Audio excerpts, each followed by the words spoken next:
राजपुत्रांचे सर्व शिक्षण संपले होते. द्रोणाचार्यांना आता आपले स्वप्न पूर्ण करून घ्यायचे होते.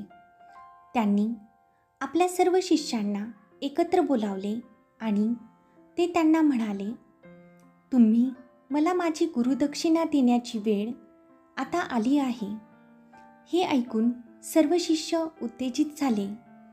गुरु द्रोणाचार्य दुर्योधनाला म्हणाले, मला माझी गुरुदक्षिणा म्हणून संपत्ती नको आहे. तुम्ही पांचालचा राजा द्रुपद याला बंदिवान करून माझ्याकडे घेऊन या, परंतु लक्षात ठेवा, त्याचा वध होता कामा नये. त्याला जिवंत पकडून आणा. आपण जे शिक्षण घेतले त्याच्या कसोटीची वेळ आता आली आहे. हे कळता क्षणीच सर्व शिष्यांना आनंद झाला. शिक्षण संपल्यानंतरचे त्यांचे हे पहिले युद्ध होते. परंतु दुर्योधन खूपच खुश होता, कारण गुरुदेवांनी पांडवांना न सांगता त्याला सांगितले होते. दुर्योधन गर्वाने म्हणाला, गुरुदेव, राजा द्रुपदला मी तुमच्या पायाशी आणतो. तो आनंदाने निघाला. द्रोणाचार्यांनी दुर्योधनाला सांगितले, आपल्याला का नाही, म्हणून अर्जुन नाराज होता. तेव्हा द्रोणाचार्य म्हणाले, तुम्हा लोकांची अस्त्रविद्या तर शिकून संपली आहे, परंतु दुर्योधन अजून त्याचा एक अध्याय शिकायचा बाकी आहे. युधिष्ठिरने विचारले, पण गुरुदेव, कोणता अध्याय?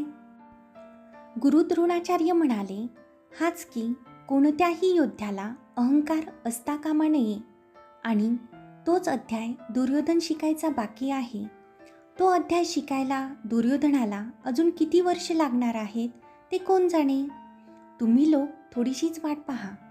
जायचं शेवटी तुम्हा लोकांनाच आहे, कारण द्रुपदसारख्या राजाला पराजित करणे ही दुर्योधनसारख्याची गोष्ट नाही. दुर्योधनाने प्रचंड सैन्य गोळा केले आणि ते पांचालच्या राज्यावर स्वारी करण्यासाठी निघाले. तेवढ्यात द्रोणाचार्य म्हणाले, ज्यांना माझ्या दिलेल्या विद्येवर आणि स्वतःच्या बळावर विश्वास नसेल त्यांनी आत्ताच माघार घेतली तरी चालेल. मी त्यांना माझ्या गुरुदक्षिणेच्या ऋणातून मुक्त करत आहे. मला मुळीच नाही वाटत की धृतराष्ट्रपुत्रांना स्वतःच्याच शौर्यावर विश्वास आहे. त्यामुळे पांडुपुत्र युद्धासाठी जातील आणि धृतराष्ट्रपुत्र राजवाड्यात जातील. तेवढ्यात अश्वत्थामा म्हणाला, हा अन्याय आहे गुरुदेव.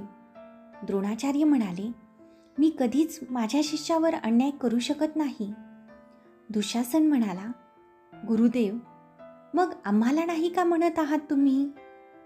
द्रोणाचार्य म्हणाले, हा कर्ण तुमच्यासोबत काय करत आहे? हा माझा शिष्य नाही. कर्णाने कुठून विद्या संपादन केली मला माहीत नाही. जर त्याच्यामुळे तुम्ही हरले तर ती माझी हार आहे, आणि जर याच्या साहाय्याने तुम्ही जिंकले तरीही ती माझीच हार असेल. त्यामुळे जर कर्ण तुमच्यासोबत असेल तर तुम्ही न गेलेलेच बरे.